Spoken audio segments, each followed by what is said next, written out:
Pacaran. Pacaran bukan sebuah cita-cita, bukan juga sebuah hobi, tapi lebih sebagai salah satu bentuk ekspresi akibat perbedaan naluri seks dua jenis kelamin. Manifestasi sebuah dorongan dari dalam yang dimiliki manusia sejak usia remaja untuk merasa menjadi saling tertarik antar jenis kelamin. Bahan bakarnya berasal dari hormon seks yang ada di dalam tubuh manusia itu sendiri. Perangkat hormon itu yang membuat semua anak perempuan mengalami haid, memiliki payudara, dan pinggulnya berisi. Sementara semua anak laki-laki berkumis, bersuara bariton, dan terkejut karena mendadak mengalami mimpi basah. Hormon seks ini juga yang menjadikan laki-laki dan perempuan memiliki magnet dan dorongan dengan kekuatan lebih dari 1000 kuda. Itu yang mendorongnya menciptakan budaya pacaran.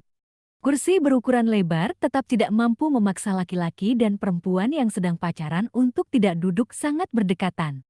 Hormon yang sama telah membuat laki-laki berani mati dan perempuan berani maju. Semua laki-laki dan perempuan normal menyimpan daya tarik miliknya masing-masing terhadap lawan jenisnya. Ini akibat kandungan hormon seks yang tidak sebangun dengan rumus kimianya. Sehingga dari sini pemahaman tentang seks sebenarnya bermula. Bahwa secara seksual, laki-laki tertarik kepada perempuan. Sebagaimana perempuan tertarik juga kepada laki-laki sama kuatnya. Dengan cara yang biasanya tidak sama. Tapi, budi pekerti, martabat, dan tata krama manusia dalam hidup bermasyarakat membedakan ungkapan naluri seksnya dengan yang berlangsung pada binatang. Manusia tidak melakukannya dengan siapa saja, kapan saja, dan di mana saja. Ada etika ketika sedang mengendalikan naluri seksnya. Dimulai ketika menyukai lawan jenis, hingga tahap perkawinan juga. Seks selalu dikemas dalam tata nilai luhur kemanusiaan.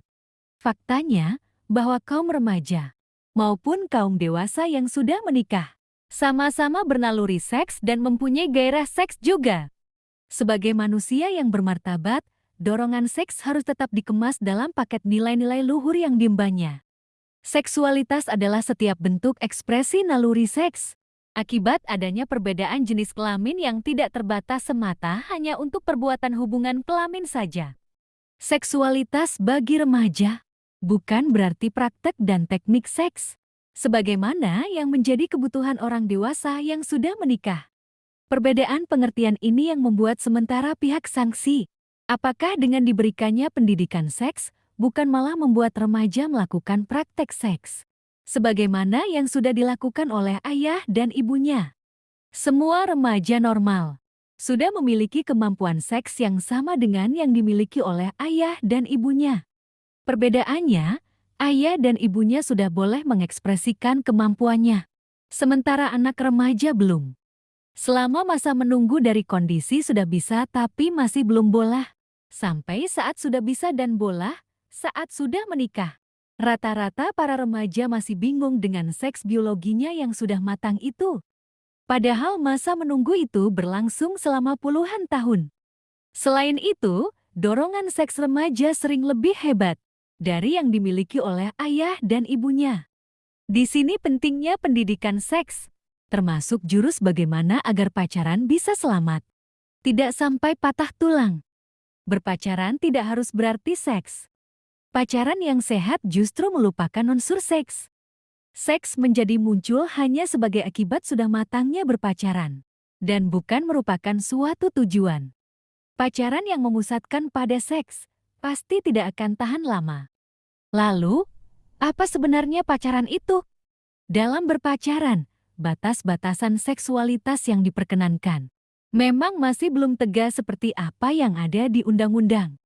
Sehingga, jawabannya seringkali menjadi tidak memuaskan. Pacaran sehat harus dapat memberikan makna. Harus dapat menjadi landasan yang kuat dalam memasuki perkawinan. Pacaran merupakan masa adaptasi bagi masing-masing pihak. Untuk itu perlu lebih dihayati, apakah dua latar belakang yang berbeda itu dapat berbaur dan bersikap menjadi satu.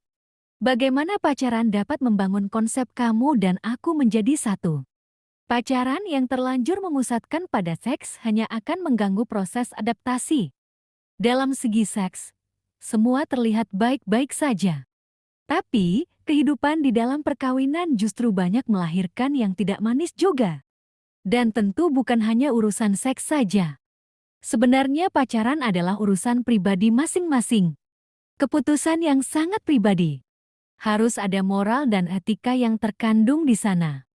Harus tahu risikonya, tahu akibat terburuknya. Maka pilihan terbaik ada di tangan Anda semua.